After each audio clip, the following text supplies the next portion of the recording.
प्रणाम महाराज। आओ रामू, कौसे आना हुआ? महाराज, यही आपके आशीर्वाद से मिला है। महाराज जी जैसे ही बच्चे पर निगाह डालते हैं वैसे ही देखकर चौंक जाते हैं और सोचने लगते हैं और रामू से कहते हैं, यह बच्चा तो राज कल्याण के लिए पैदा हुआ है, आगे चलकर एक राजा बनेगा। रामू सोच में पड़ जाता है और वहां से चले जाता है। कुछ दिनों बाद जब लड़का बड़ा हो जाता है और पूरे गांव में शोर हो जाता है कि रामू का लड़का एक दिन राजा बनेगा।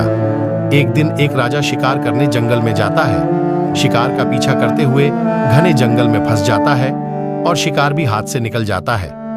राजा सोचने लगा कि अब किधर जाऊं, रास्ता भी भूल गया हूं, प्यास भी बहुत तेज लगी है और सैनिक भी पीछे रह गए। ऐसे चलते चलते उसी जंगल में राजा घूमते घूमते राजा एक गांव में पहुंच जाते हैं जहां पर रामू रहता था। रामू से पीने के लिए पानी मांगते हैं। रामू राजा को पीने के लिए पानी देता, अपने लड़के के बारे में बताता है कि महाराज, मेरा लड़का एक दिन राजा बनेगा, गुरु ने जी कहा है। राजा उस लड़के के बारे में पूछा तो रामू सब कुछ सही सही बता दिया।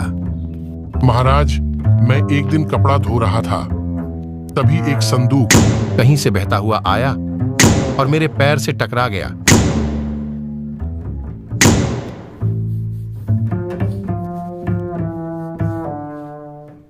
जब मैं संदूक को खोला तो देखा कि इसमें एक छोटा सा बच्चा है और मैं उसे अपने घर लाया और पालन पोषण किया। अब बड़ा हो गया है।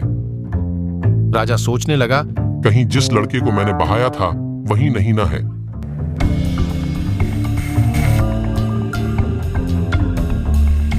राजा कहते हैं, कहाँ है वह लड़का, मैं देखना चाहता हूं। तभी लड़का आ जाता है और राजा देखकर पहचान जाता है।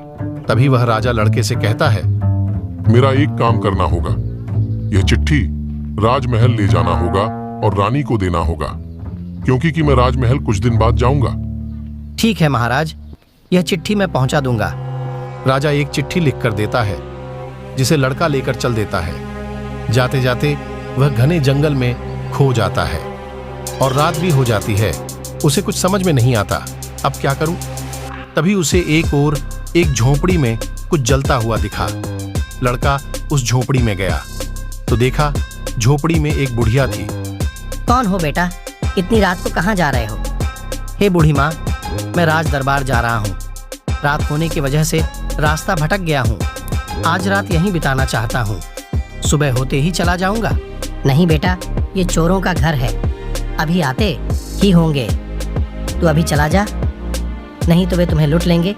नहीं, अब मैं नहीं जा सकता। चलो ठीक है, यही सो जाओ। लड़का सो जाता है, तभी चोर आ जाते हैं।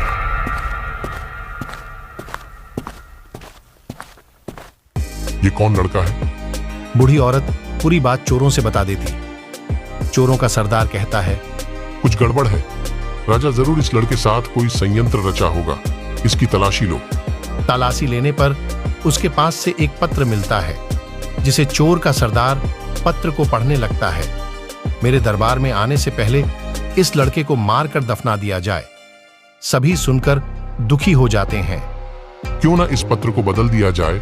उस पत्र को बदल दिया और पत्र में लिख दिया, मेरे दरबार पहुंचने से पहले मेरी बेटी का शादी इस लड़के से करवा दिया जाए।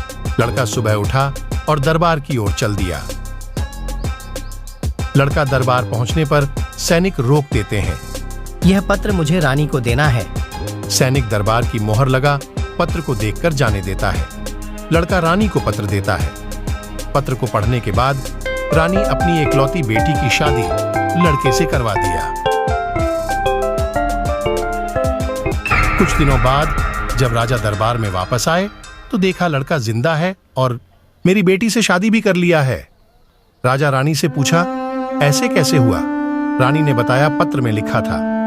राजा लड़के से पूछता है, रास्ते में कहीं रुके थे? लड़का सब कुछ बता दिया। राजा समझ गया कि किसी ने पत्र को बदल दिया था। यह शादी मैं स्वीकार नहीं करूंगा। तुम्हें मेरा एक काम करना होगा। यदि तुम मुझे गुफा में रहने वाले भूत के बाल लाकर दोगे, तब यह शादी मैं स्वीकार करूंगा। वह लड़का कहता है, ठीक है। वह भूत के बाल लेने चल देता है।